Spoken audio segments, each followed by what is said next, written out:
Welcome back to the show. You know, I have talked about my background covering the NHL before helping start the Morning Blend. So let's be honest, I have interviewed my fair share of hockey players. But today, the players that I proudly get to introduce you to and interview are unlike any other hockey players I've spent time with. We get to welcome to the show three of the Tampa Warriors, Ruben Hernandez, Dan Lopez, and Greg Plaisted.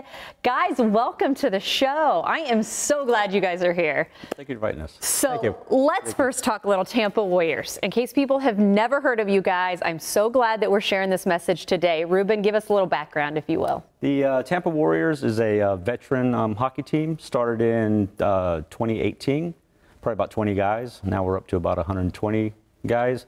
You could be a veteran active duty. We have disabled guys that play with us.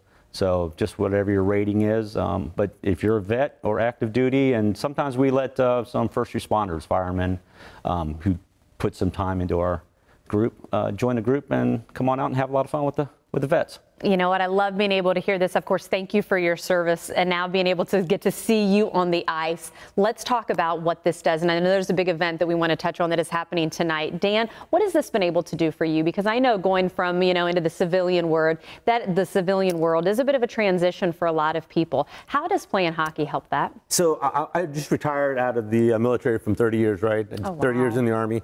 I retired about a year and a half ago. And I think one of the biggest things that was going to affect me was the teamwork, right? And when you're in the military, you always have a team around you. They know your experiences, they can share and relate to what you've done in the past, especially like the things that have happened during deployment. Yeah. So as I was getting ready to retire, I just didn't know what would fill that void, of like teamwork and fellowship. And as I started playing hockey, I started realizing, hey, this might be the team that will help fill that gap after I retire, because, when you're having a bad day, and predictability is always great to have in your life. Knowing that, hey, I'm going to play on Thursday night. I'm going to be, with the locker room full of guys that know and gals that know what I'm going through. And we can talk and share our experiences. And that really helps me, just on the mental side to know that you have people around you that are really helping. So the team has really, filled that void that I was afraid I was going to lose when I was transitioning over. Well, we're taking a look right now at some pictures, of course, of the teams. I want to go ahead and get the goaltender himself, his thoughts. Greg, talk about being a part of this. And if you will, kind of recruit. You're always looking to grow your teams, right? Yes, ma'am. I've played on other teams before, in the beer league, so to say. Yeah. And there was not that whole team camaraderie. You'd go out to play with the game, go in the locker room, get dressed, and go home. With the Warriors, we hang out afterwards. We do events, outside of hockey, and we'll have like watch parties for Lightning or whatever.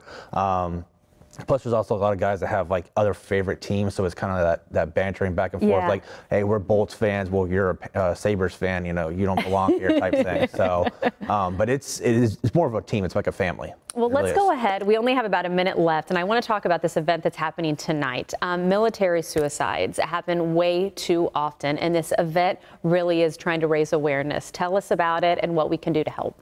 The the Hockey Heals 22 is a 22-hour hockey game. We play games, and the ice, play games, and the ice, and it's to raise awareness to veteran suicide, where at the time it's still listed at 22 veterans take their life every day. Hopefully when a new study comes out, it drops down some numbers, because these organizations like we have and these events are slowly getting the word out, and they're helping the vets to come out, hang out with the guys that they know and the lifestyle that they used to, and it brings them out of that shell, and it actually helps them out. Well, you know what? I wish we had more time so we could talk more about this. Of course, tonight is the way you can get involved. You can get out, support the guys, watch the game. If you want to learn more, TampaWarriors.com is where you can go. Again, 22 hours of consecutive hockey, all for a great cause.